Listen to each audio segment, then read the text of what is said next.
نون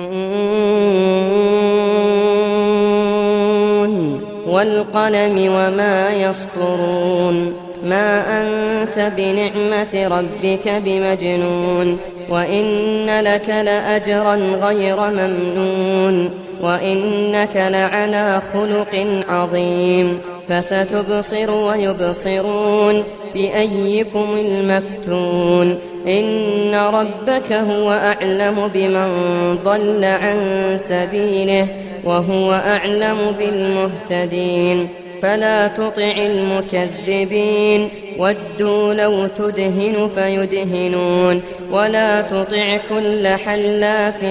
مهين هماز مشاء بنميم مناع للخير معتد أثيم عتل بعد ذلك زنيم أن كان ذا مال وبنين إذا تتلى عليه آياتنا قال أساطير الأولين سنسمه على الخرطوم إنا بلوناهم كما بلونا أصحاب الجنة إذ أقسموا ليصرمنها مصبحين ولا يستثنون فطاف عليها طائف من ربك وهم نائمون فأصبحت كالصريم فتنادوا مصبحين أن اغدوا على حرثكم إن كنتم صارمين فانطلقوا وهم يتخافتون ألا يدخلنها اليوم عليكم مسكين وغدوا على حرد قادرين فلما رأوها قالوا إنا لضالون بل نحن محرومون قال أوسطهم ألم أقل لكم لولا تسبحون قالوا سبحان ربنا إنا كنا ظالمين فأقبل بعضهم على بعض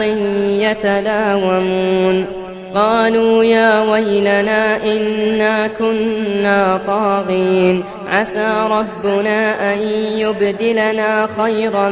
منها إنا إلى ربنا راغبون كذلك العذاب ولعذاب الآخرة أكبر لو كانوا يعلمون إن للمتقين عند ربهم جنات النعيم أفنجعل المسلمين كالمجرمين ما لكم كيف تحكمون أم لكم كتاب فيه تدرسون إن لكم فيه لما تخيرون أم لكم أيمان علينا بالغة إلى يوم القيامة إن لكم لما تحكمون سلهم أيهم بذلك زعيم أم لهم شركاء فليأتوا بشركائهم إن كانوا صادقين يوم يكشف عن ساق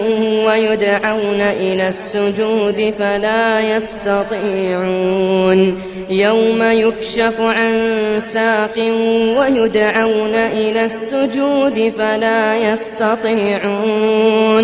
خاشعة أبصارهم ترهقهم ذلة وقد كانوا يدعون إلى السجود وهم سالمون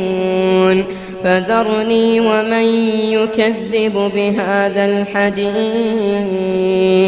سنستدرجهم من حيث لا يعلمون وأملي لهم إن كيدي متين أم تسألهم أجرا فهم من مغرم مثقلون أم عندهم الغيب فهم يكتبون فاصبر لحكم ربك ولا تكن كصاحب الحوت إذ نادى وهو مكظوم لولا أن تداركه نعمة من ربه لنبذ بالعراء وهو مذموم فاجتباه ربه فجعله من الصالحين وإن يكاد الذين كفروا ليزلقونك بأبصارهم لما سمعوا الذكر ويقولون إنه لمجنون وما هو إلا ذكر للعالمين.